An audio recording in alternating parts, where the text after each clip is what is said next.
और कितना वक्त लगेगा? आज तक ऐसा नहीं हुआ कि किसी का पता ना चल सके। समझ में नहीं आती कि जमीन खा गई या आसमान निकल गया। मुझे हर हालत में गुलाम चाहिए, और वो भी जिंदा। मुझे इत्तला करो। पल पल की खबर चाहिए, या इसके लिए भी मुझे तुम लोगों को इस्लामाबाद से फोन करवाना पड़ेगा? बाहर भाई कुर्बान अली अकेले बैठे हैं और आप यहाँ गुलाम के लिए परेशान हो रहे हैं। उस औलाद से कुछ ज्यादा ही हमदर्दी नहीं हो रही आपको? औलाद तो वो मेरी ही है, इसमें कोई दो राय नहीं है।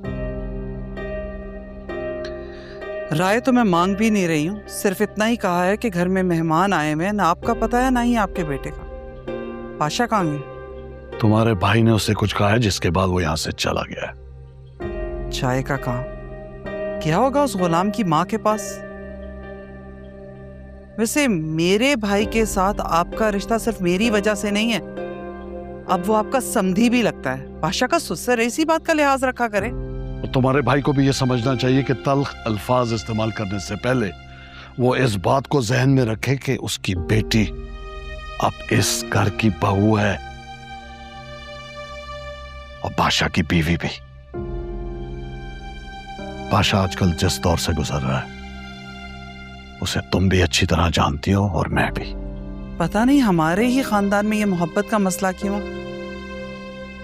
मेरे भाई ने आपकी बहन से मोहब्बत की और अपनी जान गंवा बैठा, और आपकी बहन ने मोहब्बत में भागकर शादी कर ली, लेकिन आप उसकी खुशियां नोच कर उसे घर ले आए।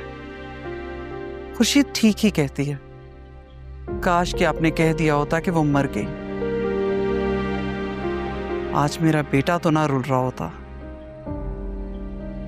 और ऊपर से हद ये है कि मेरा भाई अपनी बेटी की खुशियों की खातिर अपनी बेटी के ऊपर सौतन भी बर्दाश्त कर रहा है, लेकिन किसी को एहसास ही नहीं है। और कहा यह जा रहा है कि वो तल्ख लहजा बोलता है। हाँ, तो ये उसके हक के लिए बेहतर है ना कि वो तल्ख बातों से परहेज करे। कल को अगर पाशा ने तैश में आके उसकी बेटी से अलग इख्तियार कर ली तो फिर कौन जिम्मेदार है? अल्लाह ना करे कभी भी कुछ ऐसा हो। बड़ी मुश्किल से बादशाह और मुर्ख का रिश्ता हुआ है। सरकार, अगर उन दोनों का रिश्ता टूटा तो मेरे और भाई कुर्बान अली के दरमियान कभी ना खत्म होने वाले इख्तलाफात शुरू हो जाएंगे। आपको कुछ तो करना होगा, ऐसा हरगिज नहीं होना चाहिए। मैंने इस खानदान की रस्मों और रिवाजों की खातिर अपनी बहन को धमकी देकर यह शादी करवाई है, क्योंकि मैं भी खुद ये चाहता हूं कि मुर्ख के लिए बादशाह के दिल में नरमी पैदा हो, दोनों खुश रहें। लेकिन जानती हो, तुम्हारा भाई ये नहीं चाहता। हाँ,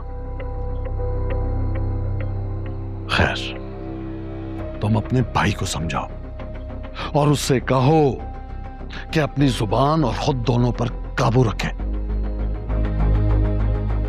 बादशाह अब उसका भांजा नहीं है, उसका दामाद है, और ये बात वो ज़हन नशी कर ले।